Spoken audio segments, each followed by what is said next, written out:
तो बहुत सुंदर। प्रणाम। सभी भक्तों को हृदय से धन्यवाद कीर्तन भाग देने के लिए। अभी हम लोग मंगलाचरण करते हैं। ओम अज्ञानतिमिरान्धस्य ज्ञानांजन शलाकया चक्षुरुन्मीलितं येन तस्मै श्री गुरुवे नमः। श्री चैतन्य मनोभीष्टं स्थापितं येन भूतले स्वयं रूप कदा मह्यं ददाति स्वपदान्तिकं।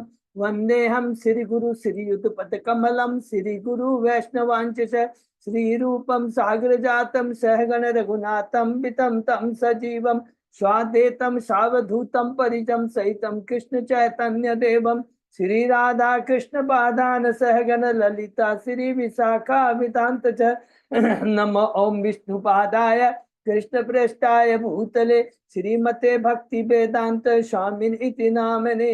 नमस्ते सारस्वती देवे गौरवाणी प्रचारिणे निर्विशेष शून्यवादी पाश्चात देश तारिणी। वांछा कल्पतरुभ्यश्च कृपा सिन्धुभ्य एव च पतितानां पावनेभ्यो वैष्णवेभ्यो नमो नमः। नमो महावदान्याय कृष्ण प्रेम प्रदायते कृष्णाय कृष्ण चैतन्य नामने गौरत्विषे नमः। हे कृष्ण करुणा सिंधु दीनबंधु जगतपते गोपेश गोपिका कांत राधा कांत नमस्तुते। तप्त कांचन गौरांगी राधे बिंदावनेश्वरी विषभानुसुते देवी प्रणमामि हरिप्रिये। नीलांचल निवासाय नित्याय परमात्मने बलभद्र सुभद्रायां जगन्नाथाय ते नमः। जय श्री कृष्ण चैतन्य प्रभु नित्यानंद श्री अद्वैत गदाधर श्रीवासादि गौर भक्तबिंद मुखम करोति वाचालम पंगु लंघेयं यत्कृपातमहं वन्दे श्री गुरुं दीनतारिणं परमानंद माधवम श्री चैतन्य ईश्वरं। हरे कृष्ण कृष्ण कृष्ण हरे हरे हरे राम राम राम हरे हरे। श्री श्री मंगलाचरण की जय। शिला प्रभुपाद की जय। हरे कृष्णा। आज के इस भागवतम चर्चा में सभी भक्तों का हार्दिक स्वागत है। सभी भक्तों के चरणों में मेरा सादर दंडवत प्रणाम है। गुरु आचार्य परम साधु परम वैष्णव श्री परम भागवतों की असीम कृपा से हम सब भक्त लोग आपस में मिलकर श्रीमद् भागवत के ऊपर चर्चा कर रहे हैं। कैंटो 7 के 5वें अध्याय में शीर्षक है हिरण्यकशिपु का साधु पुत्र प्रहलाद। उसके पहले 4 अध्याय कंप्लीट किए। संक्षेप में दोहराते हैं। ये कैंटो शुरू होता है प्रथम प्रश्न से। परीक्षित महाराज के प्रश्न है किसको? सुखदेव गोस्वामी जी से कि क्या भगवान भी पक्षपात करते हैं। तो अध्याय का शीर्षक है कि समदर्शी भगवान। तो उसके उत्तर में सुखदेव गोस्वामी जी कहते हैं कि भगवान स्वयं गीता के 9वें अध्याय के 19वें श्लोक में कहते हैं सम्मोहम सर्वभूतेषु न मैं देश्यो अस्ति न प्रियो। न मैं किसी के प्रति ईर्ष्या और न किसी का पक्षपात करता हूँ। मैं तो सबों के प्रति समभाव रखता हूँ। और इसको स्थापित करने के लिए सुखदेव गोस्वामी जी क्या सुनाते हैं। युधिष्ठिर महाराज और नारद के बीच जो वार्ता होती है कब होती है? राजसूय यज्ञ के समय में। जब परीक्षित युधिष्ठिर देखते हैं कि जो शिशुपाल भगवान को सदैव गालियां देता रहता था, ईर्ष्या करता था, भगवान जब उसका वध कर देते हैं तो उसके हृदय से एक ज्योति निकलती है और जाकर के भगवान श्री कृष्ण में समा जाती है। युधिष्ठिर चकित हो जाते हैं और कहते हैं ये कैसे संभव है, ये कैसे संभव है। तो उसके बाद में नारद जी बहुत सुंदर बात कहते हैं बहुत सुंदर। क्या कहते हैं? निंदा तथा स्तुति, मान अपमान, ईर्ष्या, प्रेम, द्वेष, ये सब जो द्वंद्व है ये हमारी अज्ञानता के कारण है। नारद जी कहते हैं युधिष्ठिर, हे युधिष्ठिर, शिशुपाल चंद्रभक्त भगवान के पार्षद थे, लेकिन ब्राह्मणों के शाप के चलते इस भौतिक जगत में उन्हें आना पड़ा। बैकुंठ लोक को छोड़कर तुरंत युधिष्ठिर दूसरा प्रश्न करते हैं, अरे भगवान के परम भक्त होते हैं जो पार्षद, उनको भी नीचे आना पड़ता है। तो उत्तर में प्रभुपाद जी यहाँ बहुत सुंदर बात कहते हैं, नहीं, जो भगवान के पार्षद होते इस भौतिक जगत में हमारे प्रचार करने के लिए, बद्ध जीव का कल्याण करने के लिए आते हैं। और वो उस समय किसके संरक्षण में रहते हैं? योग माया के संरक्षण में, भगवान की अंतरंगा शक्ति के तौर पर। लेकिन जो बद्ध जीव अपने इंद्रिय तृप्ति करते भौतिक जगत में गिरते हैं, वो माया देवी के चाहिए, महामाया के निर्देशन में कार्य करते हैं, उनके चंगुल में रहते हैं। और जब उसके बाद में नारद जी कहते हैं कि एक बार चतुष कुमार बैकुंठ में थे, वो पूरी लीला सुनाते हैं। तो कैसे चतुष कुमार जब उनको जय विजय बैकुंठ में रोकने से, जाने प्रवेश करने से रोकते हैं, तो वो साप देते हैं जय विजय को कि तुम लोगों को 3 जन्म तक इस भौतिक जगत में आकर करके यहाँ पर तुम्हें रहना पड़ेगा, और उसके बाद में तुम पुनः बैकुंठ लोक में आकर के भगवान की सेवा में अपने को नियुक्त कर सकोगे। और फिर कहते हैं हिरण्यकशिपु ने अपने पुत्र भक्त प्रहलाद को बहुत कष्ट दिए थे। तुरंत युधिष्ठिर महाराज प्रश्न करते कहते हैं, अरे प्रहलाद पहली चीज तो भगवान का भक्त कैसे बना, क्यों, असुर का पुत्र था, नंबर 1। दूसरा कहता है इन दोनों हिरण्यकशिपु किस लिए वो प्रहलाद से ईर्ष्या करता था। तो हमको समझ में आ गया जितने भी आसुर प्रवृत्ति वाले होते हैं वो हमेशा भगवान और भगवान के भक्तों से ईर्ष्या करते हैं। दूसरे अध्याय में प्रवेश करते हैं। नारद जी कहते हैं कि हे युधिष्ठिर महाराज, तुमने जो प्रश्न किया उसका उत्तर मैं अब देता हूँ। पहला तो हिरण्यकशिपु के बारे में बताता हूँ कि जब भगवान बराह ने हिरण्याक्ष को मार दिया तो हिरण्यकशिपु बहुत क्रोधित हो जाता है और अपने असुर सैनिकों को बोलता है कि देखो ये भगवान विष्णु है, पक्षपात हो कर रहे हैं, और मैं अपने त्रिशूल से इनका बद्ध कर दूंगा। और तुम लोग एक काम करो, पूरी भौतिक जगत में जाकर जो भी शुभ कार्य हो रहे हैं, तपस्या, यज्ञ, वैदिक अध्ययन, सबको तुम अस्त व्यस्त कर दो।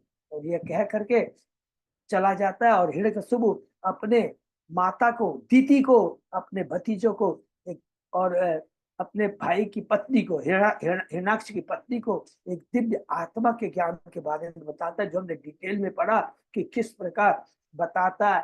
आत्मा शाश्वत है, भौतिक जगत में सब कुछ नश्वर है, और आने जाने आती जाती चीजों के लिए कोई आसक्ति नहीं रखना चाहिए, शोक नहीं करना चाहिए। और ये दिव्य ज्ञान के लिए वो एक कहानी सुनाता है यमराज की, जो कि बच्चे के रूप में आते हैं और सूर्य राजा के मृत्यु होने के बाद उनकी रानियां किस तरह विलाप करती है उनको ज्ञान देने के लिए। ये ज्ञान दे करके आगे क्या होता है, तीसरे अध्याय में हम प्रवेश करते हैं।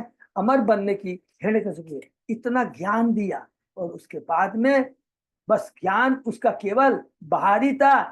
तुरंत वो क्या करता है, मंदार पर्वत में चला जाता है, तपस्या करता है, दिव्य तपस्या करता है। सारे देवता घबरा जाते हैं।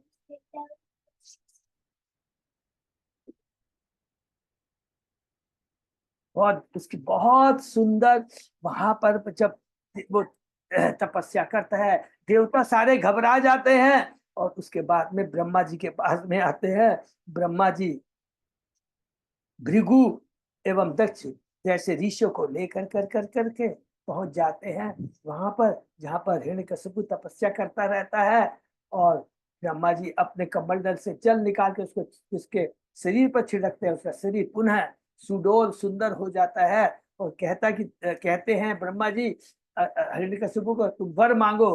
तो वो वर मांगता है क्या, कि मुझे कोई भी शक्ति, कोई भी जीव, आपके द्वारा सृजित कोई भी जीव, कोई भी हथियार, और बहुत अलग अलग तरह से बताता है, तो मेरा वध न कर सके। चौथे अध्याय में प्रवेश करते हैं। ब्रह्मांड में हिरण्यकशिपु का आतंक। ब्रह्मा जी कहते हैं तुम्हारी तपस्या से मैं बहुत प्रसन्न हूँ, और ये दुर्लभ वर मैं तुझे प्रदान करता हूँ। जैसे ही वो दुर्लभ सारे वरदान पा जाता है, इसमें एक सबसे इम्पोर्टेंट, बहुत इंपॉर्टेंट बात यहाँ पर नारद जी कहते हैं युधिष्ठिर को, इतने ऐश्वर्य होने के बाद भी हिरण्यकशिपु संतुष्ट नहीं था। क्यों संतुष्ट नहीं था, क्योंकि वह अपने इंद्रियों को वश में न करने के बजाय उसका दास बन गया था। और यही हम सब बद्धजीवों की दशा है। इस पर तो तुझे अत्याचार से पीड़ित हो कर करके सभी देवता भगवान के पास जाते हैं, और भगवान केवल एक ही बात कहते हैं, सब कुछ सुनते हैं और एक ही बात कहते हैं। क्या कहते हैं, जिस दिन ये मेरे परम भक्त प्रहलाद को कष्ट देगा, तुरंत मैं आकर करके ब्रह्मा जी के कितने ही शक्तिशाली जितने भी उसको वर मिले हैं उनको अनदेखा कर करके मैं हिरण्यकशिपु का वध कर दूंगा। एकदम क्लियर लिखा है, मैं उसको वध कर दूंगा।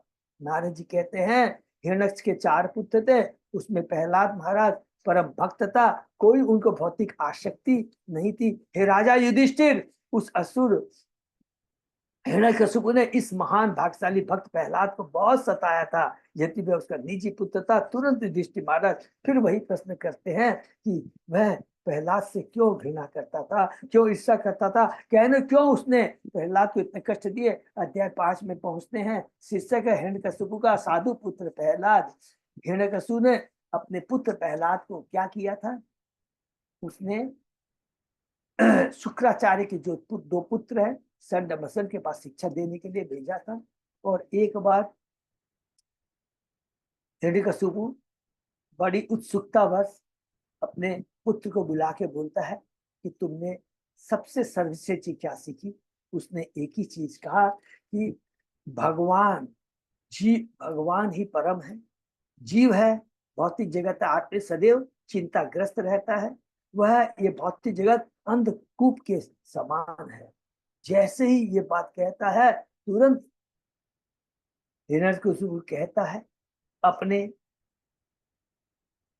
मंत्रियों को सबको बुला कर कि कोई यहाँ पर वैष्णव छद्म वेश में यहाँ आता है, इसका नजर रखो। और उसके बाद में पुनः प्रहलाद महाराज को भेज देता है उनके अध्यापकों के पास। उनके अध्यापक भी बड़े अचंभित थे, आश्चर्य थे, और उन्होंने कहा कि ये ज्ञान तुमने कहाँ से सीखा। उसके बाद में प्रहलाद महाराज कहता है कि बहुत सुंदर सुंदर बात कहते हैं। कहता है कि जो लोग सदैव शत्रु तथा मित्र के बारे में सोचते हैं और वे अपने भीतर परमात्मा को सिद्ध न कर पाने के कारण असमर्थ रहते हैं, ये बहुत एक इंपॉर्टेंट बात कहता है। हम उसको रिपीट, हे ब्राह्मणों, हे मेरे शिक्षकों, जिस प्रकार चुंबक से आकर्षित लोहा स्वतः चुंबक की ओर आकर्षित हो जाता है, उसी प्रकार भगवान विष्णु की इच्छा से बदली हुई मेरी चेतना उस चक्रधारी की ओर आकर्षित होती है। बहुत सुंदर बात है। हम भी वास्तव में हमारा आकर्षण कृष्ण के प्रति स्वाभाविक होता है, लेकिन जब लोहे में जंग लग जाती है, मोटी जंग, तो चुंबक उसको आकर्षित नहीं करता है। उसी प्रकार हमारी चेतना में जब कुलुषित हो जाती है, भौतिक जगत की जो आसक्ति की जंग हमारे में लग जाती है, तो भगवान को भूल जाते हैं। बहुत सुंदर बात कहता है, ये बहुत इंपॉर्टेंट कहता है। और उसके बाद में वो क्रोधित हो जाते हैं, लेकिन बुद्धि से काम लेते हैं, अपने प्रहलाद को समझाते हैं और उसे राजनीतिक और उसे आर्थिक सब विषयों के संबंध में जानकारी देते हैं, ज्ञान देते हैं, और सोचते हैं कि अब ये परफेक्ट हो गया है। और उसके बाद में फिर हिरण्यकशिपु एक दिन उसे बुलाता है और उसको बहुत सुंदर लिखा है, उसके आंखों अपने गोद में बैठा लेता है और उसका चुंबन करता है, माथे का चुंबन करता है और कहता है कि हे मेरे पुत्र, इतने काल में तुमने अपने गुरु से जो कुछ सीखा है उसमें सबसे बात मुझे कहो। यहाँ पर अब जो उत्तर देता है प्रहलाद महाराज 23वें 24वें श्लोक के अंदर में किसके बारे में बताता है कि नवदा भक्ति के बारे में बताता है। सबको बहुत अच्छे से मालूम है, फिर भी रिपीट करेंगे। नवदा भक्ति क्या है? श्रवण करना, कीर्तन करना, स्मरण करना, 3। उसके बाद में चौथा चरण पाद, चरण कमल की सेवा करना भगवान की। उसके बाद में भगवान की अर्चा विधि की पूजा करना, जिसे अर्चना कहते हैं। और उसके बाद में वंदना करना। उसके बाद में भगवान का दासत्व स्वीकार करना, भगवान को मित्र के रूप में मानना। और उसके बाद में सर्वस्व न्योछावर, आत्मनिवेदन। तो उसमें एक एक करके हम लोगों ने इसमें पढ़ा था श्रवण के बारे में। तो श्रवण के बारे में प्रभुपाद जी बहुत अलग अलग बताते हैं, बहुत डिटेल में उन्होंने, प्रभुपाद जी ने, हम लोगों ने देखा, तात्पर्य में हमने सीखा। लेकिन श्रवण में सबसे इंपॉर्टेंट बात कहते हैं कि श्री भगवान के पवित्र नाम का श्रवण ही भक्ति का आरंभ है, शुरुआत होती है श्रवण से।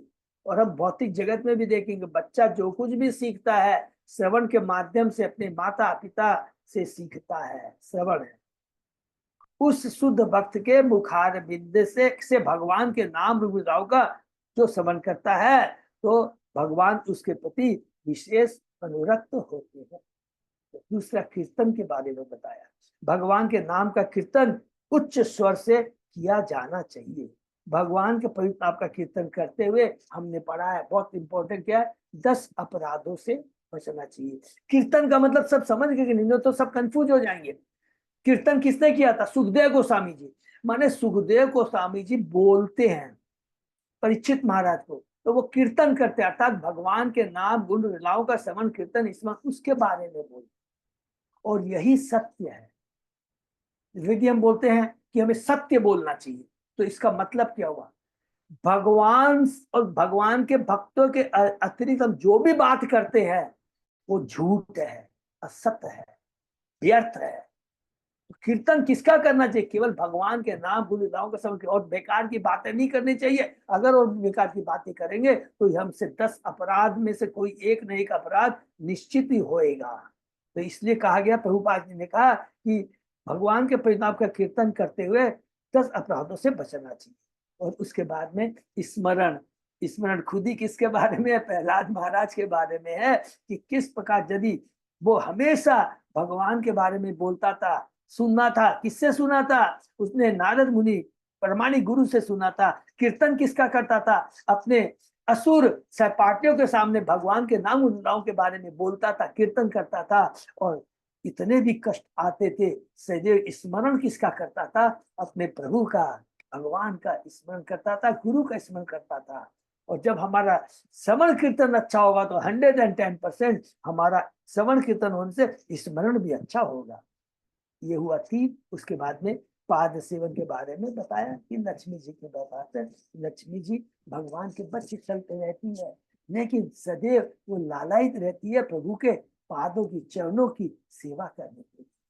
अर्चना, पूजा, पूजा में अच्छा, उसके बारे में एक एक करके भी ये भी बताते हैं। परीक्षित महाराज श्रवण के हैं भक्त। वैसे तो एक चीज पहले बोलना मैं भूल गया, 9 में से कोई भी एक विधि श्रवण करते हैं, उसमें से बाकी 8 विधियां उसके अंदर में समाहित रहती है। ये तो अच्छा समझ में है, कोई भी कंफ्यूजन नहीं होना चाहिए। जिस प्रकार हमने पढ़ा था कि हर चीज में, विधि के अंदर में कुछ भी आप ले लीजिए, एक ही चीज मूल चीज है, वो क्या है? सेवा भाव। हर चीज में सेवा भाव है। हम यदि वृंदावन में अलग अलग हमने देखा था, क्या क्या किया था, कि शांत भाव है, दास्य भाव है, सखा भाव है, वात्सल्य भाव है, माधुर्य, हर के अंदर में, हर विधि के अंदर में एक ही मूल भाव है, वो है सेवा। वो माता के रूप में सेवा करे, सखा के रूप में सेवा करे, माधुर्य प्रेम के रूप में सेवा करे, शांत भाव के रूप में सेवा करे, दास्य भाव में सेवा करे। भाव एक ही चीज है, उद्देश्य एक ही है, सेवा का भाव। इसीलिए जब हम दीक्षित होते हैं तो हमको क्या बोला जाता है? दास, अच्युत अजय दास। तो दो जो होगा, ये दास वर्ड यूज किया जाता है, इस चीज को भूलाना नहीं। ठीक है। फिर अर्चनम के बारे में है। अर्चनम का मतलब हो गया, अर्चनम में हम लोग जो पूजा के बारे में पृथु महाराज, इसके विशेष करके बताया गया कि किस प्रकार पृथु महाराज ने भगवान की अर्चना की। तो अर्चना में भी हमें बहुत ध्यान रखना चाहिए कि हमें अलग अलग शास्त्रों में अर्चना के बारे में बताया गया। प्रभुपाद जी ने तात्पर्य में बताया कि 32 अपराध हो सकते हैं भगवान की पूजा करते समय। उसी का वराह पुराण में 12 अपराधों का वर्णन किया। स्कंद पुराण में भी बहुत अलग अलग अर्चना के समय क्या गलतियां हो सकती है, इससे बचने के लिए अलग अलग वहां पर बताया गया। कि पहला तो ये बताया गया किस तरह के अपराध हो सकते हैं, तो हम लोग डिस्कस कर रहे थे। जैसे हमारे पवन कुमार लीला प्रभु ने पूछा था कंबल के बारे में, तो सब लोग ने अलग अलग कहा। तो मैंने भी जैसे बताया था कि सनातन गोस्वामी का, तो बाद में मैंने देखा तो सनातन गोस्वामी का जो था वो यहाँ पर एप्लीकेबल नहीं, क्योंकि सनातन गोस्वामी ने को भगवान ने इसलिए टोका था कि वो बहुत रईसी वाला, बहुत कॉस्टली कंबल ओढ़े हुए थे। तब भगवान ने कहा, रहे देखो ये भी सही वाला जीवन है। और फिर शीतला पद्मा देवी दासी में सबने अलग अलग कहा था। तो किसी ने कहा कि नहीं, वो भेड़ की वो उससे बनाता होता है, ऊन से बना होता है तो गिर जाता है तो अशुद्ध, अलग अलग बातें का। लेकिन कोई परफेक्ट किसी ने मेरे को अभी तक जवाब नहीं दिया। जब जवाब मिलेगा तो मैं आप लोग के साथ शेयर करूंगा। लेकिन अर्चना के समय बहुत इंपॉर्टेंट है, पांव पसार के बहुत है। इसके लिए हम जरूर से जरूर एक वो क्लास करेंगे ही करेंगे, क्योंकि अभी तो मेरे माइंड में जो कि स्पेशली चेतन महाप्रभु ने सनातन गोस्वामी को यह बात कहा था, वैष्णव सदाचार बहुत जरूरी है। नहीं तो क्या होगा, जितनी हम भक्ति करेंगे ना, भक्ति में प्रोग्रेस नहीं कर पाएंगे। बहुत इंपॉर्टेंट, वो हम लोग करेंगे, ठीक है। और उसके बाद में आता है बंधनम, तो वो आज हम लोग कर, ठीक है। बंधनम से शुरू करेंगे। ओम नमो भगवते वासुदेवाय। ओम नमो भगवते वासुदेवाय। ओम नमो भगवते वासुदेवाय। नारायण नमस्कृत्य नरं चैव नरोत्तमं देवी सरस्वती व्यासं ततो जयं उदीरये। नष्प्रायेषु अभद्रेषु नित्यं भागवत सेवया। भगवती उत्तम श्लोके भक्ति भवति नैष्ठिकी। कृष्णाय वासुदेवाय देवकी नंदनाय च नंद गोप कुमाराय गोविंदाय नमो नमः। आराधयो भगवान भजेश तनय ततदाम वृंदावनम रमया काचित उपासना व्रजवधु वर्गेण्य कल्पिता। श्रीमद्भागवतम प्रमाणम अमलम प्रेमा पुमर्तो महान। श्री चैतन्य महाप्रभो मतमिदं तत् आदरो न पर। हरे कृष्ण कृष्ण कृष्ण हरे हरे, हरे राम राम राम हरे हरे। तो अच्छा, ओ सॉरी, अच्छा बंदनम तक हो गया था, तो उसके बाद में है दास्यम। तो बंदनम सबको मालूम है कौन किया था, बंदनम अक्रूर जी ने किया था, ठीक है ना। अक्रूर जी ने बंदनम के बारे में, उनके लिए वो प्रसिद्ध है। उसके बाद में है दास्यम। हरि बोल। दास के रूप में भगवान की सहायता करने के विषय में यह कथन पाया जाता है। हजारों जन्म का जब कोई यह समझ पाता है कि वह कृष्ण का नित्य दास है, जीवन स्वरूप हो कृष्ण नित्य दास, तो वह इस ब्रह्मांड के अन्य लोगों का उद्धार कर सकता है। हरि बोल। यदि कोई व्यक्ति अन्य किसी भक्ति विधि को किए बिना केवल यह सोचे कि वह कृष्ण का नित्य दास है, तो वह सफलता प्राप्त कर, क्योंकि केवल इसी भावना से भक्ति की 9 विधियां संपन्न हो जाती है। हरि बोल। जो हम लोग ने अभी डिस्कस किया, दास्यत्व भाव बहुत जरूरी है। तो दास्यत्व भाव का मतलब क्या होता है, क्योंकि जीवन स्वरूप की दास्यत्व भाव नोट कर लेंगे, सबसे बड़ा उच्च आध्यात्मिक पोस्ट है, पद है। दास्यत्व भाव से क्या होता है, चेतना शुद्ध हो जाती है, हृदय निर्मल हो जाता है, दिव्य आनंद का अनुभव करता है, और भक्ति में इतना आगे बढ़ जाता है, और प्रचार कार्य में इतना आगे बढ़ जाता है, उसकी भक्ति के सामने इवन काल उसकी भक्ति और जो पद वो प्राप्त कर लेता है, जिस भक्ति के पद पर वो पहुंच जाता है, काल भी उसे छीन नहीं सकता है। इसे दास्यत्व भाव में क्या होता है, बहुत जरूरी है। तो ये हमारे यहाँ पर बताया गया, और इसके अधिष्ठाता जो भक्त बोल सकते हैं जो भी, वो है हनुमान जी है।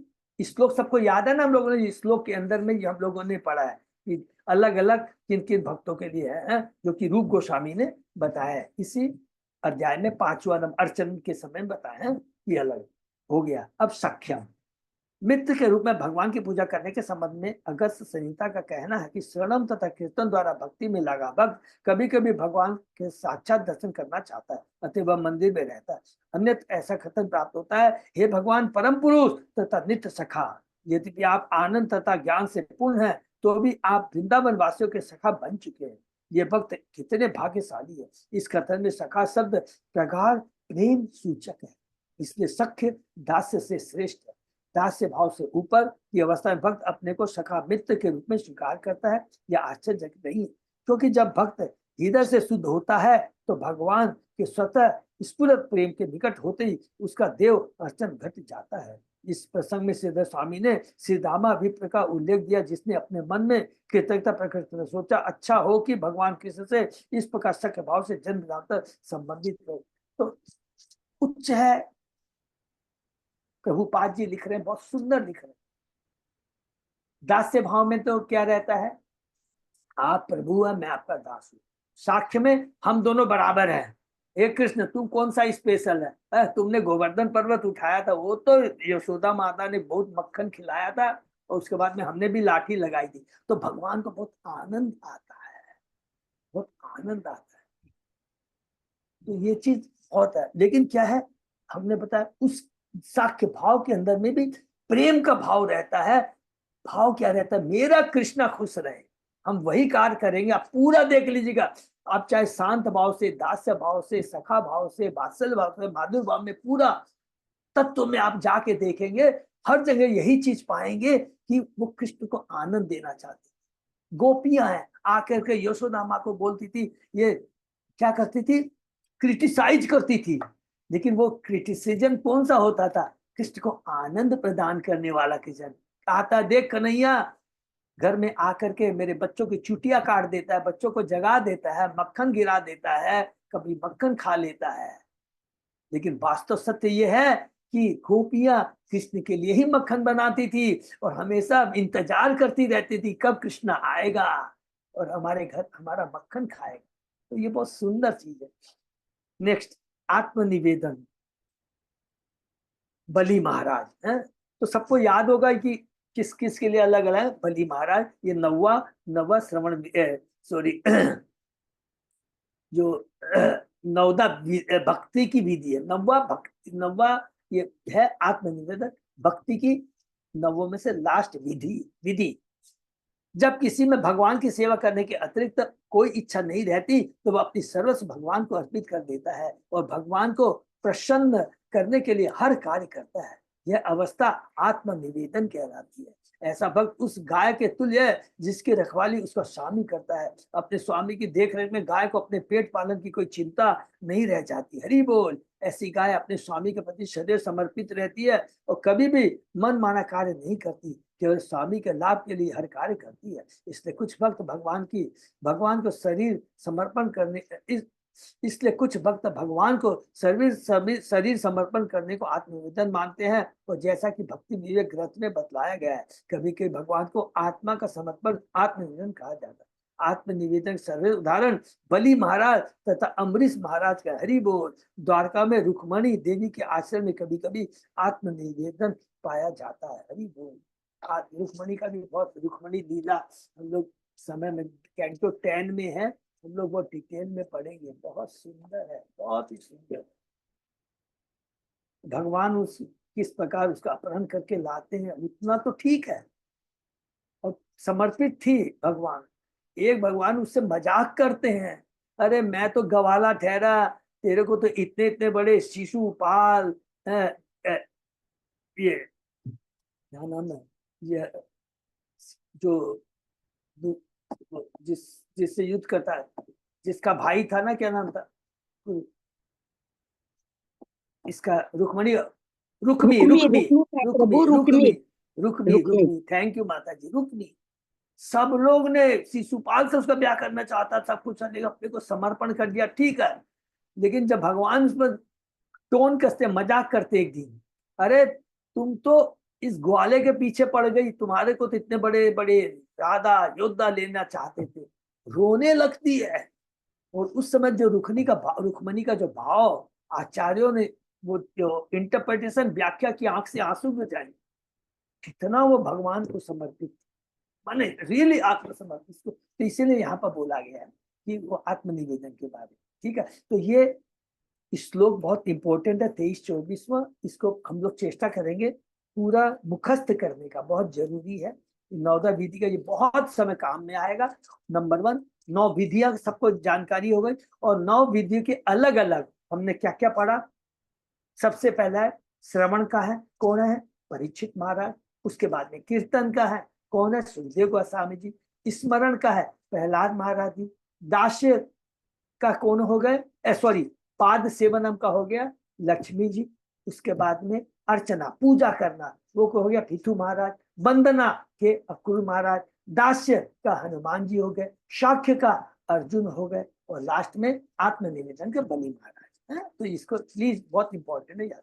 नेक्स्ट, निसमेत सुत वचो हिरण्यकशिपु तदा गुरु पुत्रम उवाचुदम रूषा प्रस्फुरित अधर। अपने पुत्र प्रहलाद के मुख से इन वचनों को सुनकर हिरण्यकशिपु अत्यंत क्रुद्ध हुआ। उसने कांपते होठों से अपने गुरु कृपाचार्य के पुत्र संड से इस प्रकार कहा, इतना क्रोधित होकर के। ब्रह्म बंधो किमेत तत्ते विपक्षम से तासता असारम ग्राहितो बालो माम अनादृत्य दुर्मते। अरे ब्राह्मण के अत्यंत निशंस घृणित पुत्र, तुमने मेरे आदेश की अवज्ञा की है और मेरे शत्रु पक्ष की शरण लिए ले रखी है। तुमने इन बेचारे बालक को भक्ति का पाठ पढ़ाया है, यह क्या बकवास हो रही है। इस श्लोक में असारन शब्द अर्थ है सारहीन। असुर के लिए भक्ति में कोई सार नहीं रहता, हरि बोल। किंतु भक्त के लिए तो भी भक्ति जीवन का एकमात्र आवश्यक कारक है। चूंकि हिरण्यकशिपु को जीवन का सार पसंद न था, अतः उसने कटु वचन कहकर प्रहलाद महाराज के अध्यापक को प्रताड़ित किया। जब क्रोध में आकर के अपनी आदमी मति को, अपनी बुद्धि को भूल जाए, माने नष्ट, उसकी बुद्धि काम नहीं करती है, और वो किस प्रकार क्रोध होकर के अपशब्दों का प्रयोग कर रहा है। संति ही असाधवो लोके दुर्मित्या छद्म वेशिना तेषाम तेषाम देती अघम काले रोग पत्पात की नाम इव। समय के साथ उन लोगों में अनेक प्रकार रोग प्रकट होते हैं जो पापी हैं। उसी प्रकार से इस संसार में छद्म वेश धारण किए हुए जितने धोखेबाज मित्र हैं, अंततः उनके मिथ्या आचरण से उनकी वास्तविकता शत्रुता में प्रकट हो जाती है। ये साधारण जो लोकचार के भाषा से तो बहुत सही बात कह रहा है। अपने पुत्र प्रहलाद की शिक्षा को लेकर हिरण्यकशिपु अत्यधिक असंतुष्ट रहता था। जब प्रहलाद भक्ति के विषय में शिक्षा देने लगे तो हिरण्यकशिपु अध्यापक को मित्र वेश में अपना शत्रु मानने लगा, जो कि इस कलयुग में बहुत कॉमन है। इस श्लोक में रोग पात की नाम इनसे यह रोग सूचित होता है, जो अत्यंत पाप में तथा बद्ध जीवन में अत्यंत कष्टकर होता है। जन्म मृत्यु जरा व्याधि रोग तो पापी व्यक्ति के शरीर का लक्षण है। स्मृति शास्त्र का कथन है, ब्रह्म्य क्षय रोगी स्यात् शूराप श्यावदंत कह स्वर्ण हारितु पुनखी दुष्चर्मा गुरु तल्पगह। ब्राह्मणों के हत्यारे बाद में क्षय रोग से पीड़ित होते हैं, शराबी लोगों के दांत झड़ जाते हैं, स्वर्ण चुराने वालों को नाखून के रोग हो जाते हैं, और ऐसे कामी को जो उच्च कुल की स्त्रियों से यौन संबंध रखते उन्हें कोढ़ तथा इसी प्रकार के चर्म रोग होते हैं। ये शास्त्रों में लिखा हुआ है। श्री गुरुपुत्र वाच, अब संड मसंड क्या बोलते हैं। श्री वाच, न मत प्रणीनम न पर प्रणीतम सुतो वदति एषा तव इंद शस्त्रु न सर्ग की मति अस्य राजन नियक्ष मन्युम अदास्म मान। हिरण्यकशिपु के गुरु शुक्राचार्य के पुत्र ने कहा, हे इंद्र के शत्रु, हे राजन, आपके पुत्र ने जो कुछ भी कहा वह न तो मेरे द्वारा पढ़ाया गया है न किसी अन्य के द्वारा, उसमें यह भक्ति स्वतः विकसित हुई है। अतएव आप अपना क्रोध त्याग दें और व्यर्थ ही हमें दोषी न ठहराए। एक ब्राह्मण को इस प्रकार अपमानित करना अच्छा नहीं है। तो ये ब्राह्मण में होता है।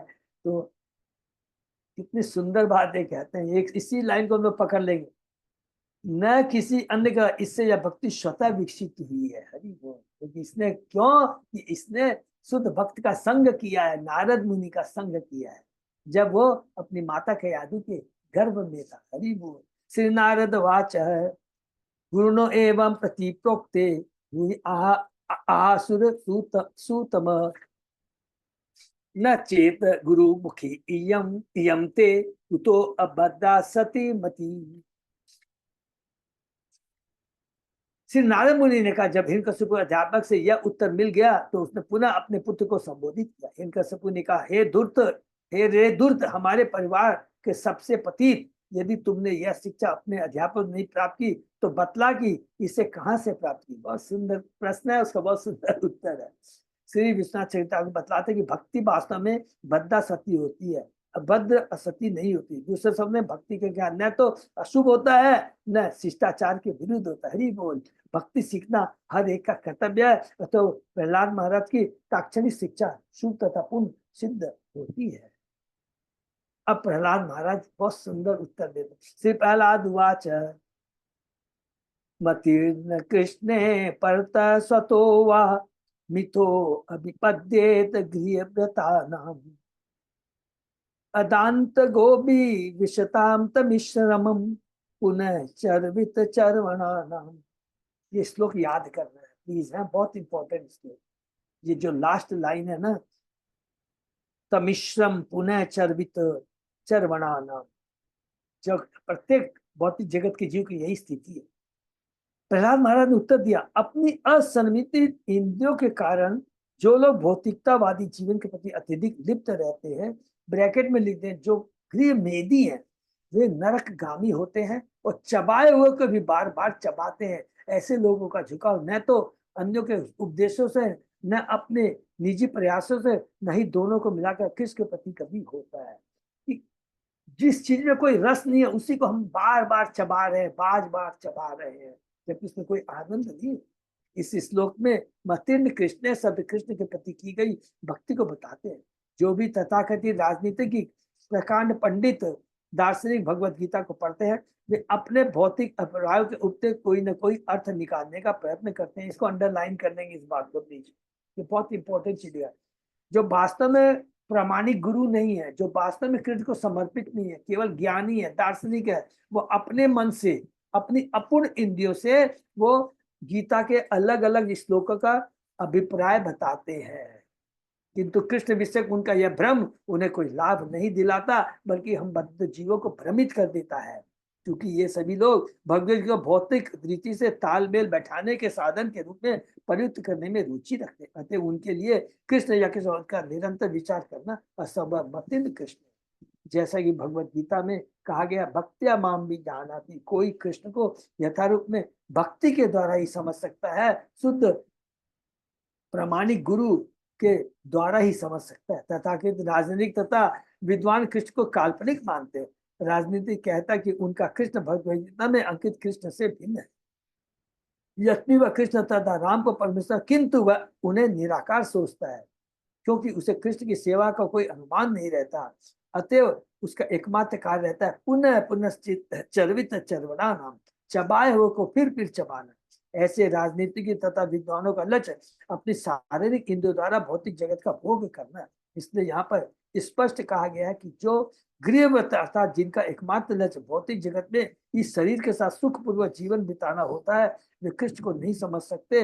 गृहव्रत तथा चर्वित चर्वणा नाम दोनों ही पद सूचित करते भौतिकतावादी पुरुष।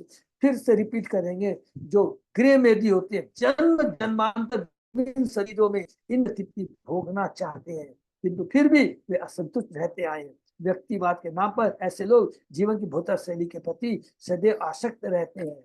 जैसा कि भगवत गीता में बहुत इंपॉर्टेंट श्लोक आ गया, भूखेश्वर प्रसक्ता नाम तय अप्रित चेतना का बुद्धि समाधो न विधीयते। जो लोग इंद्रिय भोग तथा भोग के इसके प्रति अधिक आसक्त हैं और जो ऐसी वस्तुओं से मोहग्रस्त हैं, उनके मनों में परमेश्वर की भक्ति का दृढ़ संकल्प कभी नहीं उत्पन्न होता। जो लोग भौतिक भोग में लिप्त हैं, वे भगवान की भक्ति में कभी दृढ़ नहीं हो सकते। वे न तो भगवान कृष्ण को समझ सकते हैं, न उनके उपदेश भगवत गीता को। अदांत गोविर विषम विषम विषय विषताम तमिश्रम, उनका मार्ग सचमुच नारकी जीवन की ओर ले जाना वाला होता है। जैसा कि ऋषभ देव ने पुष्टि की है, महत सेवा द्वार माहौर विमुक्त। मनुष्य को चाहिए किसी भक्त की सेवा करके किसको समझने का प्रयत्न करे। महत शब्द भक्त के लिए आया है। महत सेवा बहुत इंपॉर्टेंट है। किसने कहा? स्वयं ऋषभ भगवान ने अपने 100 पुत्रों को जब शिक्षा दे रहे थे, वहां पर ये बात कही है, महात्मानम तू माम पार्थ देवी प्रकृति आश्रिता भजंती अनन्य मनसो ज्ञात्वा भूतादि अव्यय। हे पिता पुत्र, जो मोहग्रस्त नहीं है, ऐसे महात्मा देवी प्रकृति के संरक्षण में रहते। देवी प्रकृति माने भगवान की अंतरंगा शक्ति, भगवान की योग माया के संरक्षण में रहते हैं। वे पूर्णतः भक्ति में लगे रहते हैं, क्योंकि वे मुझे आदि अविनाशी भगवान के रूप में मानते। हरि बोल। महात्मा वह है जो 24 घंटे भक्ति में लगा रहता है, जैसा कि अगले श्लोकों में बताया। जब तक कोई ऐसे महापुरुष के पीछे लग नहीं जाता, जब तक कोई ऐसे महापुरुष के पीछे न बने जो कृष्ण को समर्पित है, प्रामाणिक गुरु है, कृष्ण ही सब कुछ है, ऐसा जो मानता है वह कृष्ण को नहीं समझ सकता। हिरण्यकशिपु जानना चाह रहा था कि प्रहलाद ने कृष्ण भगवान कहाँ से प्राप्त किया, तो किससे प्राप्त किया था? नारद मुनि से। किसने उसे सिखाया था? प्रहलाद ने व्यंग पूर्वक उत्तर दिया, हे पिता, आप जैसे व्यक्ति कृष्ण को कभी नहीं समझ पाए। केवल महत अर्थात महात्मा की सेवा करके कृष्ण को समझा जा सकता है। जो लोग भौतिक परिस्थितियों से समझौता कर लेते हैं वे चबाए हुए को चबाते हुए कहे जाते हैं। आज तक कोई भी व्यक्ति भौतिक परिस्थितियों को समन्वित नहीं कर पाया, किंतु लोग जन्म पीढ़ी दर पीढ़ी प्रयास करते हैं, वो बार बार सफल होते हैं, असफल होते हैं। तो भौतिक जगत में क्या होता है? हम सोचते हैं कि मेरे ऊपर, मैं अपने प्रयासों से, भौतिक सुविधाओं से, स्थिति को अपने फेवर में करके सुखी हो सकता हूँ। लेकिन प्रभुपाद जी कहते हैं भौतिक जगत में कोई सुखी नहीं है।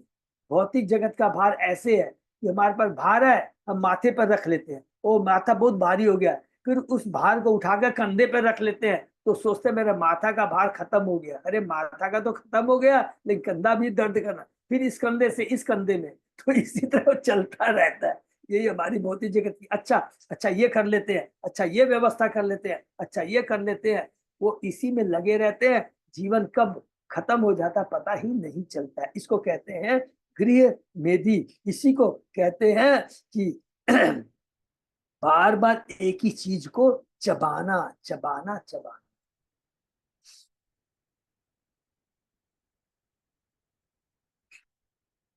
न ते विदुष अर्थ गतिम हि विष्णु दुराशया ये वही अर्थ मानिन अंधायता अंधे उपनीयमाना ते अपि इश तंत्र्याम उरु दामनी बद्धा।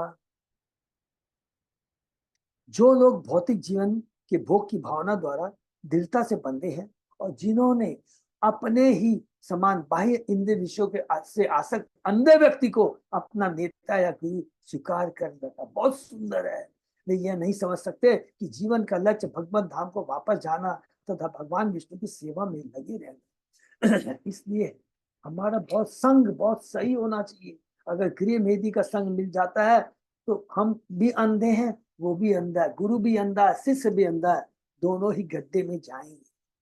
जिस प्रकार अंधे व्यक्ति द्वारा ले गया गया दूसरा अंधा व्यक्ति सही मार्ग भूल सकता है और गड्ढे में गिर सकता है, उसी प्रकार भौतिकता से आसक्त व्यक्ति अन्य अपने ही जैसे व्यक्ति द्वारा मार्ग दिखाए जाने पर सकाम कर्म की रस्सी द्वारा बंधे रहते हैं, जो अत्यंत मजबूत धागों से बनी होती है। और ऐसे लोग तीनों प्रकार के कष्ट सहते हुए पुनः भौतिक जगत जीवन प्राप्त करते हैं। तीनों प्रकार के सबको मन आदि देविक, आदि आध्यात्मिक, आदि भौतिक। चूंकि असुर तथा भक्तों में अंतर होना ही चाहिए, अतः जब हिरण्यकशिपु की आलोचना उसके पुत्र प्रहलाद द्वारा की जा रही थी तो उसे इस पर आश्चर्य नहीं होना चाहिए था कि वे उसकी जीवन शैली से सहमत न थे। तो भी हिरण्यकशिपु अत्यंत क्रुद्ध था और अपने पुत्र को अध्यापक या गुरु का उपवास करने के लिए डांटना चाहता, क्योंकि उसके अध्यापक महान आचार्य शुक्राचार्य के ब्राह्मण परिवार में उत्पन्न हुए थे। शुक्र शब्द का अर्थ वीर और आचार्य गुरु का सूचक है।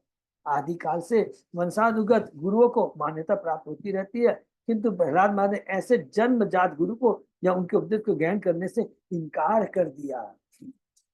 जन्म से ब्राह्मण होने से नहीं चलेगा, जब तक वो वास्तव में ज्ञान के माध्यम से ब्राह्मण नहीं है, गुणों के माध्यम से ब्राह्मण नहीं है, और आचार के माध्यम से ब्राह्मण। आचरण में लाना ये बहुत इंपॉर्टेंट है। आचार्य आचरण में लाना बहुत जरूरी है, ज्ञान से नहीं चलेगा। जब तक हम उसी को अपने आचरण में खुद को नहीं लाते हैं, खाली ज्ञान मुंह से देखते हैं, तो वो वास्तव में वैष्णव नहीं है, वास्तव में गुरु नहीं बन सकता है। वास्तविक गुरु श्रोत्रिय होता है और वह परंपरा से पूर्ण ज्ञान सुनता है या प्राप्त किया होता है। अतः प्रहलाद महाराज ने जन्मजात गुरु को मान्यता नहीं दी। ऐसे गुरु विष्णु में तनिक भी रुचि नहीं दिखाते, निसंदेह वे भौतिक सफलता के इच्छुक रहता है। बहि का अर्थ है बाह्य, अर्थ का हित तथा मानी का अर्थ गंभीरता से लेना हो। एक तरह से सभी लोग आध्यात्मिक जगत से अनभिज्ञ है। भौतिकवादियों का ज्ञान इस भौतिक जगत की 400 करोड़ मील की सीमा तक संकुचित है, जो सृष्टि का अंधकार में अंश। वे यह नहीं जानते कि इस भौतिक जगत के परे आध्यात्मिक जगत भी है। जब ये जो भौतिक जगत है 400 करोड़ मील का, ये तो केवल 25% है वो एक ब्रह्मांड का, 75% तो आध्यात्मिक जगत है। जब तक वो भगवान का भक्त नहीं होता वह आध्यात्मिक जगत के अस्तित्व को नहीं समझ सकता। ऐसे गुरु जो इस भौतिक जगत में ही रुचि रखते हैं वे अंधे कहे जाते हैं। ऐसे अंधे उन अनेक अंधे अनुयायियों का मार्गदर्शन कर सकते हैं जिन्हें भौतिक दशाओं का सही ज्ञान नहीं है, क्योंकि ऐसे लोग प्रहलाद महाराज जैसे भक्तों द्वारा स्वीकार किए जाते हैं। ऐसे अंधे गुरु बाह्य भौतिक जगत में रुचि रखने के कारण सिद्ध प्रकृति की मजबूत रस्सियों द्वारा बंधे रहते हैं। तो रस्सियों का द्वारा समझ में आ गया ना, 3 गुणों की रस्सी क्या है? सत्वगुण, रजगुण, तमोगुण। ये रस्सी है जो हमें बांधे रहती है। नेशाम मति तावत उक्रम अधिग्रम स्पृशति अनर्थ अपगमो यदर्थ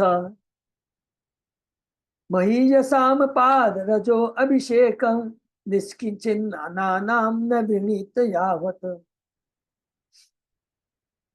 जब तक भौतिकतावादी जीवन के प्रति झुकाव रखने वाले लोग ऐसे वैष्णव के चरणों की धूली अपने शरीर में नहीं लगाते जो भौतिक कलमश से पूर्णता मुक्त है, तब तक वे भगवान के चरण कमलों के प्रति आसक्त नहीं हो सकते। हरि बोल।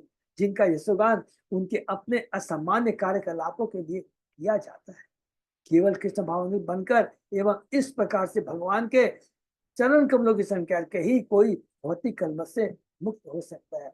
याद आ रहा है ये चीज एग्जैक्ट, ये चीज किसने कहा था? जो प्रहलाद महाराज जी हिरण्यकशिपु को कह रहे हैं, सेम चीज जड़ भरत महाराज ने राजा रघुगण को कहा था कि जब उसको इतना फटकारते हैं कि तुम शरीर के प्रति आसक्त हो, मैं राजा हूं, आज तुम राजा है कल तुम रंक हो सकता है, और इतनी कलुषित चेतना से अगर मुक्त होना चाहते हो तो बोलते हैं तुम्हें शुद्ध भक्तों की रज कमल से पहले अपने को स्नान करवाना चाहिए, और रज कमल से जब स्नान कराएंगे तब ज्ञान प्राप्त होगा।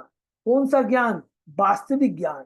और उस ज्ञान की तलवार से तुम असत के प्रति जो आसक्ति है उसको काट कर करके सत्य के प्रति माने भगवान की भक्ति के प्रति तुम्हारी आसक्ति बढ़ेगी। और जब भगवान के प्रति आसक्ति बढ़ेगी तो तुम्हारे में भगवान की भक्ति के प्रति क्या है? प्रेम जागृत होगा, लालसा जागृत होगी, हरि नाम कीर्तन करने की इच्छा होगी, भक्तों का संग करने की इच्छा होगी, सेवा करने की इच्छा होगी। और जब ये भाव पद में पहुंच जाओगे तो भगवान के धाम पहुंच जाओगे। बहुत सुंदर विधि इसमें बताया। कृष्णा भावित होने से अनर्थ अपगम प्राप्त होता है, अर्थात सभी अनर्थों या उन दुखमय दशाओं का लोप हो जाता है जिन्हें हमने व्यर्थ ही अंगीकार कर रखा है, चिपका रखा है, जिसके हम लोग चिपके हुए हैं। भौतिक देह इन अवांछित दुखमय दशाओं का मूल कारण है। समग्र वैदिक सभ्यता इन्हीं अवांछित दुखों से मुक्ति दिलाने के लिए है, किंतु प्रकृति के नियमों से बद्ध लोग जीवन लक्ष्य को नहीं जानते। जैसा कि पिछले श्लोक में कहा गया, इस तंत्याम उदामनी बद्धा, ये प्रकृति के 3 गुणों द्वारा बंधे हैं। वह शिक्षा जो बद्ध जीव को जन्म तक बद्ध रखती है भौतिकतावादी शिक्षा कहलाती है। श्री भक्ति विनोद ठाकुर ने बताया कि भौतिकतावादी शिक्षा माया के प्रभाव को बढ़ाती है। ऐसी शिक्षा से बद्ध जीव भौतिकतावाद जीवन के प्रति अधिकाधिक आकृष्ट होता है और अवांछित दुखों से मुक्ति पाने में दूर चला जाता है। जो लोग केवल आज की कलयुग में जो भी आविष्कार होता है वो सारा किस प्रकार हम अपनी भौतिक सुविधाओं को, दशाओं को सुधार सके, कभी भी सुख नहीं दे सकती है, बल्कि क्या होगा, उतना हम उसका पैरासाइट माने क्या बोलते हैं, उसके ऊपर हम लोग और ज्यादा निर्भर होते चले जाएंगे। आज कुछ भी देख लीजिए, मोबाइल नहीं रहेगा तो हमको ऐसा लगेगा कि हम लोग मर गए, कुछ भी नहीं कर सकते।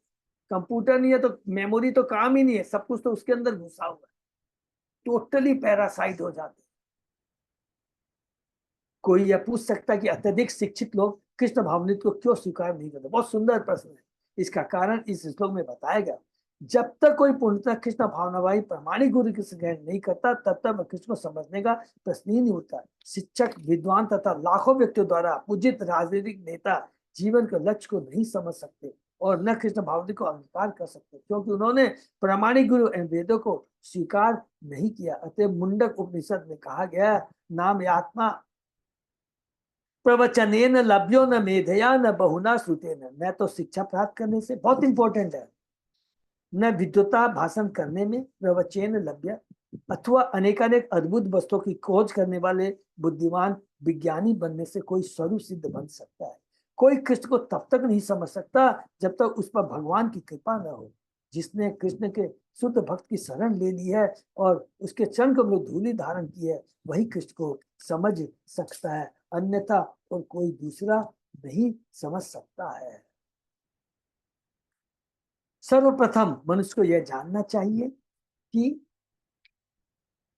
वह माया के चंगुल से किस प्रकार बाहर निकले। सबसे पहले ये तो जानना चाहिए कि मैं माया के चंगुल में हूं।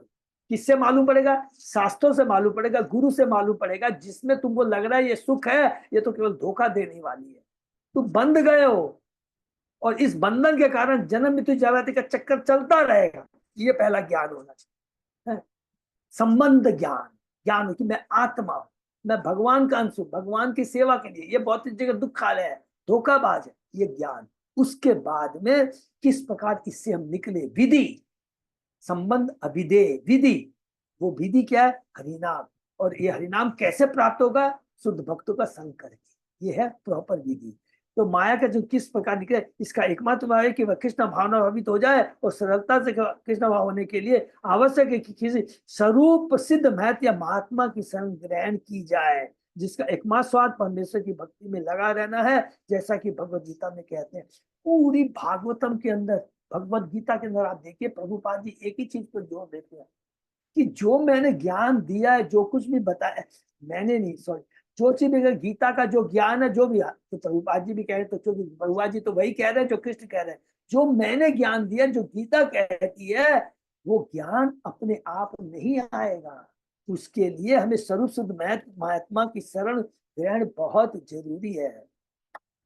महात्मानां तु पार्थम देवी प्रकृतिम आश्रिता भजन्ति अनन्य मनसो ज्ञात्वा भूतादि अव्ययम। ये पिता पुत्र जो मोहग्रस्त नहीं है, यानी महात्मा है, वे देवी प्रकृति के संरक्षण में रहते हैं। वे पूर्णता भक्ति में संलग्न रहते हैं, क्योंकि वे मुझे आदि तथा अविनाशी भगवान के रूप में जानते हैं। वो जानते हैं मैं कौन हूँ, तुम कौन हो, मेरा भगवान से क्या संबंध है, वही लोग बता सकते हैं। और ये ज्ञान प्राप्त करने के बाद में विधि केवल गुरु ही बता सकता है। तो इसलिए गुरु बहुत इंपॉर्टेंट है, उसके बिना कुछ नहीं हो सकता, क्योंकि वे मुझे आदि अविनाशी भगवान के रूप में जानते हैं। अतः जीवन के अवांछित दुखों को समाप्त करने के मनुष्य को भक्त बन जाना चाहिए। यस्यास्ति भक्ति गति किंचन सर्वे गुणे तत् समाशते शुरा। जिसमें कृष्ण के प्रति अविचल भक्तिमय श्रद्धा है, वह निरंतर कृष्ण तथा देवताओं के सद्गुणों को प्रकट करता है। हरि ओम। भागवतम जो हमने पढ़ा 18। यश देवे परा भक्ति यथा देवे तथा तथा गुरु तश्चेते कथिता ही अर्थ प्रकाशन्ते महात्मा। केवल उन महात्मा को वैदिक ज्ञान के साथ अर्थ स्वतः प्रकट होता है जिन्हें भगवान तथा गुरु दोनों पर निश्चित श्रद्धा होती है। यमे वेश विणुते तेन लभ्य तस्येष आत्मा विविणुते तन्नुम स्वाम। भगवान केवल उसे प्राप्त हो पाता है जिससे वे सम चुनते हैं। ऐसे व्यक्ति को वे अपना असली स्वरूप प्रकट करते हैं। और भगवान किसको चुनते हैं? जो पूर्ण रूप से भगवान को समर्पित होता है, तो गुरु को समर्पित होता है, गुरु के माध्यम से भगवान के पास जाता है। वे ये वैदिक आदेश है। मनुष्य को चाहिए कि भौतिक शिक्षा प्राप्त, विज्ञान या राजनीति की शरण ग्रहण न करके स्वरूप सिद्ध गुरु की शरण में जाए। उसे चाहिए कि वे ऐसे व्यक्ति की शरण ले जो भक्ति में संलग्न रहता हो और भौतिक कलमश से मुक्त हो, निष्किंचन। भौतिक कलमश से, भौतिक आसक्ति, भौतिक ज्ञान, कुछ भी कह लीजिए, उससे वो मुक्त रहता है। भगवत धाम जाने का यही उपाय है। हरि बोल। इति उक्त्वा उपरतम पुत्रम हिरण्यकशपुरुषा अंधीकृतात्मा आत्मा सोत्संगात निरस्यत महीतले। जब प्रहलाद मां इस प्रकार बोलकर शांत हो गए, तो क्रोध से अंधे हिरण्यकशिपु ने उन्हें अपनी गोद से उठाकर भूमि पर फेंक दिया। अहमर्षरुषा आविष्ट कसाई भूतलोचन वध्यताम आसु अयम वद्यो निसार्यत नैर्ता। अत्यंत क्रुद्ध तथा पिघले ताम्र जैसी लाल लाल आंखें की हिरण्यकशिपु ने अपने नौकरों से कहा, अरे असुरो, इस बालक को मेरी आंखों से दूर करो, यह बद्ध करने योग्य है, इसे जितनी जल्दी हो सके मार डालो। अयम भ्रातृहा शो अयम हित्वा श्वान सुहृदो अधम पितृभ्य हंतु पादो यो विष्णु दास अर्चति।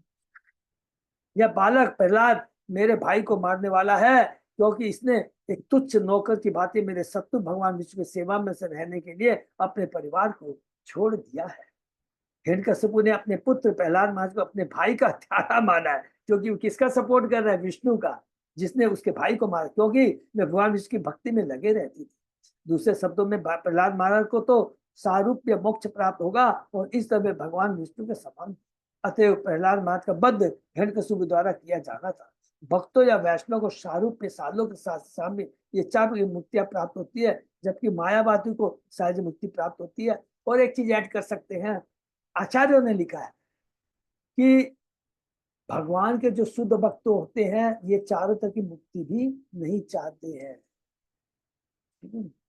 किंतु सायुज मुक्ति अत्यंत निश्चित नहीं है, जबकि भक्तों की चारों मुक्ति अत्यंत निश्चित है। यद्यपि वैकुंठ लोक में भगवान विष्णु नारायण के सारे दास भगवान के समान स्तर पर रहते हैं, किंतु वहां के भक्त अच्छी तरह जानते हैं कि भगवान उनके स्वामी है और वो उनके दास है। विष्णु वा साधु असो किम नु करिष्यति असमंजस स्रोहिदम दुरस्तज्यम पित्रो आहात या पंच आयन। यद्यपि प्रहलाद केवल 5 वर्ष का है, किंतु इसी अल्पावस्था में उसने अपने माता पिता के संबंध को त्याग दिया है। देखिए कितनी बड़ी बात लिखा है, इसी अल्पावस्था में उसने अपने माता पिता के स्नेह संबंध को त्याग दिया है। अतएव यह निश्चय ही विश्वास करने योग्य नहीं है। निसंदेह इस पर विश्वास नहीं किया जाता कि वह विष्णु के प्रति भी ठीक से आचरण करेगा। कौन कह रहा है? ये हिरण्यकशिपु कह रहा है। हरे कृष्णा। तो वो यही पर हम लोग विराम देते हैं। तो यहाँ पर आज हम लोग जो पढ़ रहे हैं, तो प्रहलाद महाराज के माध्यम से मोस्ट इंपोर्टेंट हम लोगों ने जो सीखा सब जानते हैं, लेकिन फिर से हम रिपीट करेंगे। भौतिक जगत दुखालय अशाश्वतम, देवी हेसा गुणमय माया दुरत्या, मामु पैत्य पुनर्जन्म दुखालयम अशाश्वत। ये इंपॉर्टेंट, और ये हमें कभी भी सुख नहीं दे सकता। 3 तापों से सदैव ग्रसित रहेंगे, चाहे कोई भी कैसा हो, आदि देवी, आदि भौतिक, आध्यात्मिक। और इससे निकलने का एकमात्र उपाय जो प्रहलाद महाराज बता रहे हैं, भक्तों का संग, भगवान विष्णु की भक्ति।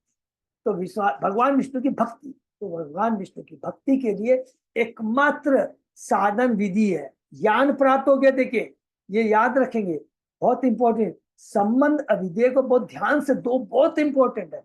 संबंध ज्ञान हो जाने के बाद में कि हम शरीर नहीं, हम आत्मा है, हम भगवान के अंश हैं, हमको भगवान की भक्ति करके पुनः भगवान से संबंध स्थापित करना, ये तो ज्ञान हो गया। इन विधि को कभी भी किसी को नहीं भूलना। हम लोग प्रैक्टिकली हम देखे हैं, बहुत लोग बहुत सोचते हैं कि हम लोग बहुत स्टडी कर रहे हैं, अरे हम लोग पूरा स्टडी में करते हैं, सारे श्लोक याद हो गए, अपने में सेल्फ सेटिस्फेक्शन लगेगा, लेकिन बाद में पढ़ेगा चेतना में 1% भी परिवर्तन नहीं आएगा। नोट करके रख लीजिए, जब तक सेवा भाव नहीं है, जब तक गुरु के प्रति हम लोग शरणागत नहीं है, गुरु के प्रति, क्योंकि गुरु की कृपा के बिना ज्ञान विज्ञान में परिणत हो ही नहीं सकता, चेतना में परिवर्तन आ ही नहीं सकता। इसलिए सबको हम लोग को ये पूरी चेष्टा हमेशा खोजना चाहिए, मौका मिलता ही कि कैसे, अच्छा ये फेस्टिवल आ रहा है, पहले से ही तुरंत हमको आगे जाए, प्रभु अच्युत अजय प्रभु बताइए हम लोग कौन सी सेवा कर सकते हैं। हमारा सौभाग्य है, प्रभु हमारे फेस्टिवल कमेटी से जुड़े हुए हैं, तुरंत हमको पूरा फायदा उठाना, तो हम कौन सी सेवा करनी है, क्या कर सकते हैं, तन मन धन से कुछ भी करिए, हम लोग करके देखेंगे तो देखेंगे हमारा ग्रुप कितना आगे बढ़ जाएगा, सेल्फ सेटिस्फेक्शन कितना मिलेगा, गुरु कितने प्रसन्न हो जाएंगे, मंदिर मैनेजमेंट सब लोग प्रसन्न हो जाएंगे। तो ये बहुत विधि को जानना बहुत जरूरी है। इसीलिए प्रभुपाद जी ने, आप देखेंगे हर श्लोक में एक ही बात लिखा है कि जब तक प्रामाणिक गुरु का संग नहीं प्राप्त करेंगे तो कुछ नहीं। और ये चैतन्य चरितामृत में पूरा पाएंगे एकदम। इवन रघुनाथ दास गोस्वामी जो षड गोस्वामी में से एक है, उनको तभी कृपा मिली जब वो नित्यानंद प्रभु की शरण में गए, तभी उनको चेतन महाप्रभु की कृपा प्राप्त हुई है। तो बहुत इंपॉर्टेंट चीज। हरे कृष्णा। विराम। और दूसरी चीज एक थोड़ा और बोलना भूल गया, जो कि हम लोग पढ़ते हैं ना, सारूप्य, सामीप्य, साष्टी, सालोक्य, ये चीज जो होती है ना, जो विष्णु लोक में लोग जाते हैं, तो ये इसका बहुत अच्छे से इसकी मीनिंग समझ कि जो भक्ति जो करता है ना, कृष्ण की कृष्ण प्रेम चाहता है। इसीलिए भक्ति रसामृत सिंधु में आचार्य सब एक ही चीज बोलते हैं, ये मिलती है भक्त को, लेकिन जो भगवान का जो परम भक्त होता है, प्रेम जो दिव्य सेवा का आनंद करना चाहता है, वो ये भी नहीं चाहता, इस तरह की मुक्ति नहीं चाहता है। तो इसको भी गलत नहीं समझना, अच्छे समझना, क्योंकि केवल सेवा भाव में, माने गोलोक में सब लोग, अभी हमने पढ़ा वृंदावन में सारे लोग किस में लगे रहते हैं, चाहे वो दास्य भाव में हो, चाहे शांत भाव में हो, चाहे साख्य में हो, चाहे वात्सल्य में, चाहे मधुरी में हो, एक ही उद्देश्य रहता है कि कृष्ण को कैसे तुष्ट रखा जाए, बस। और कोई दूसरा वो चीज वृंदावन की भक्ति में ही मिल सकता है। हरे कृष्ण। किसी का कोई प्रश्न? तो यही हम लोग विराम देते हैं। बहुत बहुत धन्यवाद। बस केवल 5 दिन रह गए हैं, आज 22 हो गया, 5 भी दिन, 3 दिन है। सोमवार को क्या है? जन्माष्टमी। जन्माष्टमी है। तो सब लोगों को जन्माष्टमी में सब लोगों को आना है, अच्छे से भाग लेना है। और 26 तारीख को जन्माष्टमी, सॉरी, और 27 तारीख को प्रभुपाद जन्म स्थान में वो है, प्रभुपाद जी का अपीयरेंस डे सेलिब्रेट हुआ। ठीक है, सब लोग को तैयार रहना। हरे कृष्ण। और कल शायद मेरे को मैसेज आया, वो मैंने जगन्नाथ कोर कमेटी में भी और जगन्नाथ भक्ति विश्व में भी डाला है। हाँ? कीर्तन के लिए भी है ना प्रभु? हाँ प्रभु, कीर्तन के लिए है। कीर्तन के लिए ही है ना? हाँ, ज्यादा कीर्तन के लिए। तो जो भी हमारे जगन्नाथ से जो भी ग्रुप भक्त लोग करना चाहते हैं, तो अवश्य अपना नाम जरूर लिखवा दें, देरी ना करें। हरे कृष्ण। सही वक्त, बहुत बहुत धन्यवाद। और एक तो बस लास्ट बोलना भूल गया था प्रभु, हाँ प्रभु। बताना बहुत जरूरी है। तो मैं कल सॉरी मायापुर में था। हाँ, तो हाँ। हमारी हरी बोल। ज्योति खेमका माता जी का कल हो गया है, उसका दीक्षा हो गया। बहुत अच्छा, माने कल और पूरा परिवार को लेके पहुंची थी, बहुत हरी अच्छा बोल। लगा। हमारी प्रभा माता जी भी थी, उनका नाम हुआ है ज्योतिर्मय सीता देवी दासी। हरी बोल, हरी बोल। ठीक है ना? तो बहुत अच्छा नाम मिला और बहुत अच्छे से हुआ था ना। और गुरु महाराज भी बहुत प्रसन्न थे। और स्पेशल कल रात में स्पेशली मैंने रिक्वेस्ट किया था, हो गया बहुत। गुरु महाराज ने उन सबको अपने, उनको बुला के स्पेशल उनको अपना आशीर्वाद दिया है। और आज गुरु महाराज के जितने भी शिष्य हैं, उनको वैष्णव प्रसाद का उन्होंने व्यवस्था की है। ठीक है, तो ये बहुत अच्छा हुआ। तो इसी तरह और भी जो भक्त उनको आगे आकर करके प्लीज दीक्षा लीजिए, लीजिए, लीजिए, बहुत इंपॉर्टेंट है। ठीक है, इस अपॉर्चुनिटी को मिस नहीं करना। हरे कृष्णा। यही पे विराम। सही वक्त को बहुत बहुत धन्यवाद। इसलिए विराम देते हैं। हरि बोल।